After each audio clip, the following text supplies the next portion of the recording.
Hello everybody, I'm Blazing Rebecca, and welcome back to Lads in Distress on Princess Snow's route, and some interesting stuff happened. I'm not gonna get into it right now, so let's just go on. A sharpened response. Snow's eyes narrow, gazed at my expression, and he gives another resigned sigh. How much did you hear?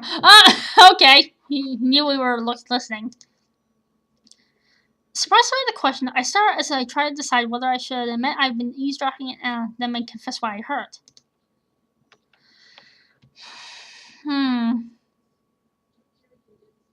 know what? Most of it. I believe her knocking or your conversation was what woke me up. There's a moment of silence as Snow processes my words. Finally, he gives me a gentle, apologetic smile. I'm sorry you had to hear that. Thank you for your honesty. I really appreciate that you were upfront about overhearing our conversation. Yeah, I don't know what I didn't want to lie. Relieved that Snow doesn't seem to be angry at my eavesdropping, I moved to sit beside him. I'm sorry, it was not my intention to listen in on your private conversation. No, I should be the one apologizing. I realize how unpleasant this is, considering this is our courting period. I assure you this will never happen again. I will make sure that Snowflake and I are both on the same page about the end of our relations. Thank you, that's a considered offer, but you don't have to go to such lengths. You could put this matter out of your mind, just like I already have. You're very, very kind, Princess. Well, I appreciate that you've broken off your affairs before courting me, and I also appreciate the efforts you took to take care of this situation. I have nothing to complain about. I know most girls would be displeased about all this. I must say, I'm very relieved you are not angry with me about my less than attractive history with women. Still, I cannot risk losing my chance at winning your heart. I will do everything I can to make sure what happened today will not repeat in the future. At this opening, I immediately grasped the opportunity to ask for more information. Can I ask you a question? Please do. What are your reasons for marrying me? Why do you have such a great desire to marry to me in particular? I don't believe that it is as simple as the fact that you have to fulfill your father's condition to return home. Otherwise, I'm sure there are many other princesses or wealthy noble ladies who would have married your eagerly ages ago. He gives me a thoughtful smile. Yes, you're right. I need you, specifically, and no one else, because of your magic. Oh. Taken aback by his blunt answer, I repeat dumbly. My magic? Why? I'm not allowed to teach you magic even if you marry me. You know that, right? Outsiders aren't allowed to be taught magic. Heavens, even half the lower nobles don't have an ounce of magical ability because they could not afford lessons. After all, it is extremely expensive to afford a fairy tutor. No. I'm not seeking to learn your magic. I need help on doing a bit of magic. Oh! What? How's that possible? You should have never come across any magic in your life at all. We have worked hard at keeping magic a secret among ourselves in the Lunar Kingdom. It has something to do with the stepmother. I have a feeling. Oh! My stepmother was previously a part of the aristocracy in your kingdom. My jaw drops at the implication of his words. You mean your stepmother cast a spell that you seek to undo? Yes. I racked my brain trying to remember if any noble witches or royal bloodlines in my kingdom had left our kingdom for marriage, but I can't recall any such instance. Curse the old fool of a teacher. I can't believe he neglected to mention this in our lessons. And Nicole, too. How could he not tell me about this? I'm sure he must have heard it somewhere. He loves keeping up with the latest gossip in court. Speaking of Nicole, why not just go to one of the fairies in the Lunar Kingdom for help? Why go all the trouble of marrying me? I've tried seeking help from other magic practitioners. Unfortunately, I believe the only one powerful enough in this land to accomplish what I require is you. Despite my disbelief, I cannot but preen a little at the compliment. I see, but still doesn't explain why a marriage is necessary. I would gladly offer my assistance if you would just send me a letter. This is the best way. I had to marry you because the caster of the spell, my stepmother, resides inside the royal palace and never steps foot outside. We must both be allowed to stay in the palace for some time to be able to investigate her and look into this problem. Even if I had chosen to marry a different noble lady to fulfill my father's condition so I'd be allowed to enter the palace and invite you to stay for diplomatic matters, you would not be allowed to stay long before rousing suspicion, which is the last thing we want. Therefore, my only solution is to marry you to give us both a reason to live in the house for an extended period of time, so that we can find a way to undo my stepmother's magic. Moreover, I have heard that you are also in desperate need of a marriage to a prince.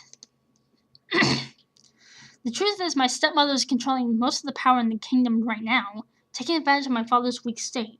I'm uncertain if she will ever let me even breathe in the direction of the palace as long as she lives.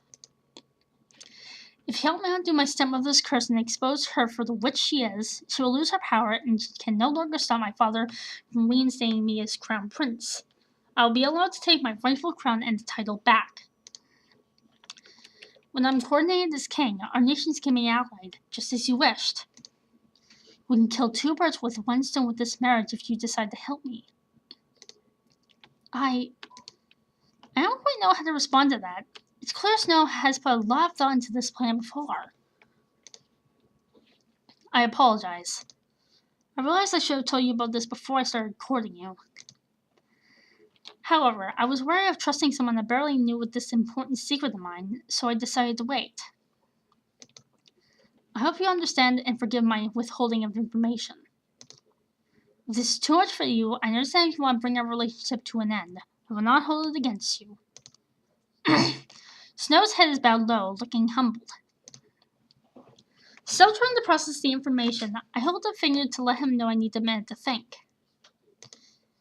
I suppose I should be angry that Snow kept such a huge secret from me, especially when it involved me in a situation that I did not sign up for.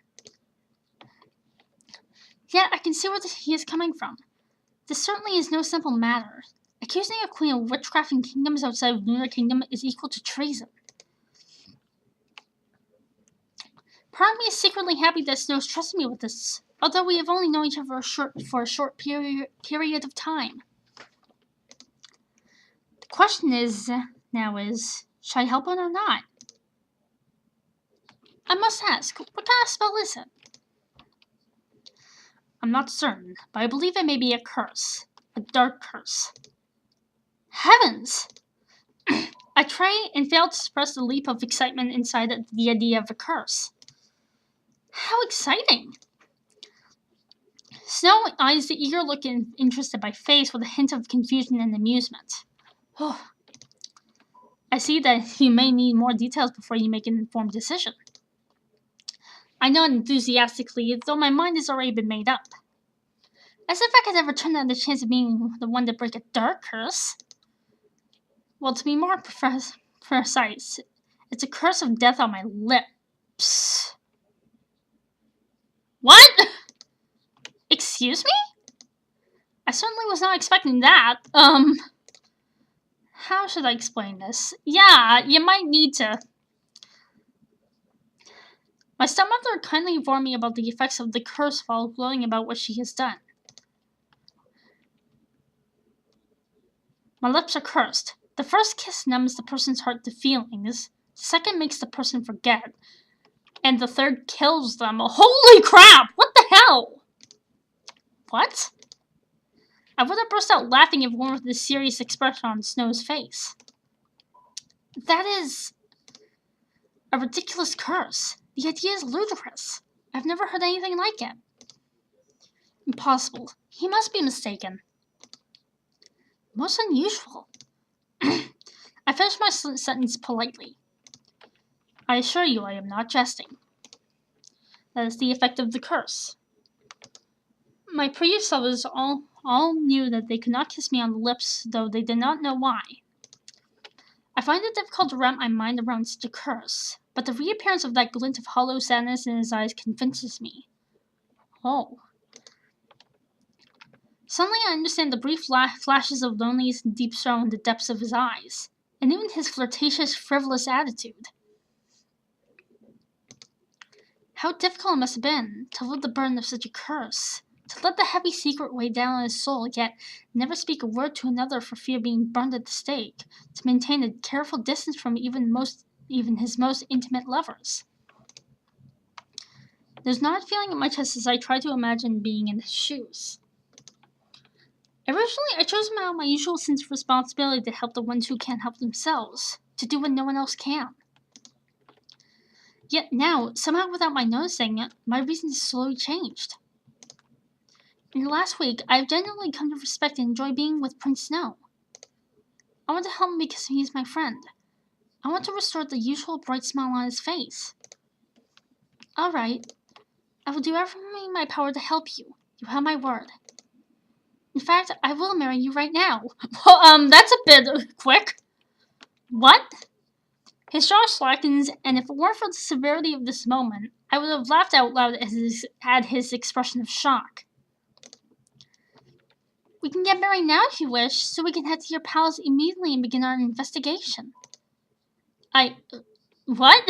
It's like, wait, what? Snow looks uncharacteristically flustered, and it seems to increase with every second.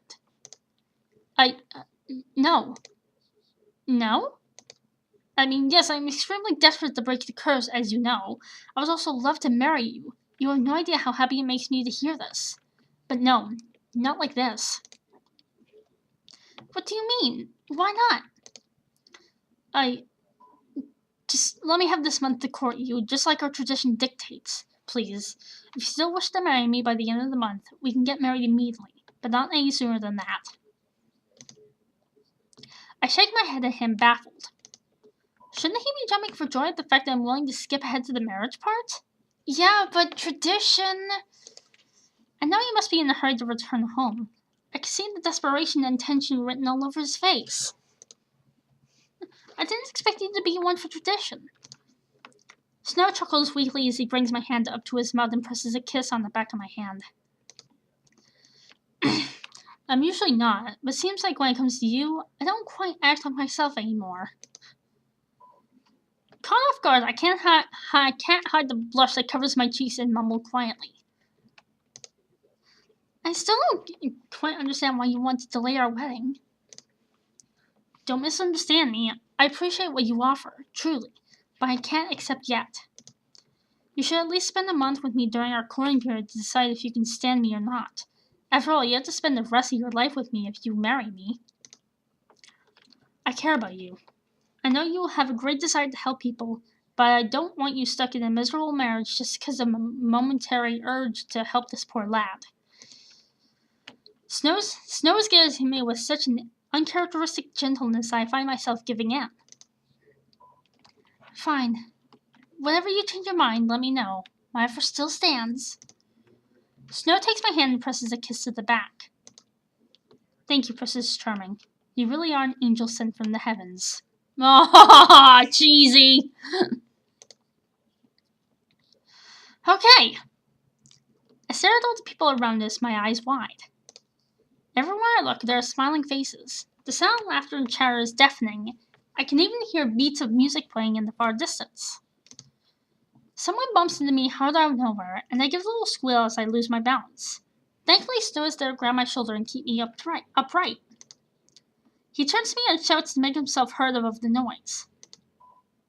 Are you alright? Are you hurt? I'm fine, thank you. I'm sorry, I forgot to warn you, it gets a little crazy in here this time of the year. Just stay close to me. What is this special occasion? Why are there so many people? It's the annual Avalanche Festival. The village is holding festival celebrations. That's why I brought you here. I figure we need a break from the dreary hours of researching curses. Have you ever experienced this kind of festival before? A particular loud group of people passed by us right at that moment, and I watched their colorful clothing and rosy cheeks with interest. No, this is amazing! I almost missed the look of pleasure that fleets across Snow's face. Well, follow me. I'll show you all the festival celebrations. Snow's hand slips casually into mine as he starts making his way through the crowd. Where are we going? You'll see. The music and cheering become gradually louder until we finally end up at a relatively big clearing. I devour the scene with hungry eyes. There are around 2 dozen people in flashy, colorful clothing and feathers in their hair in the middle of the clearing dancing in the ring. To the side, a group of musicians stood with various instruments in their hands. And I think I'm going to save right here, but I'll be back with more. See ya!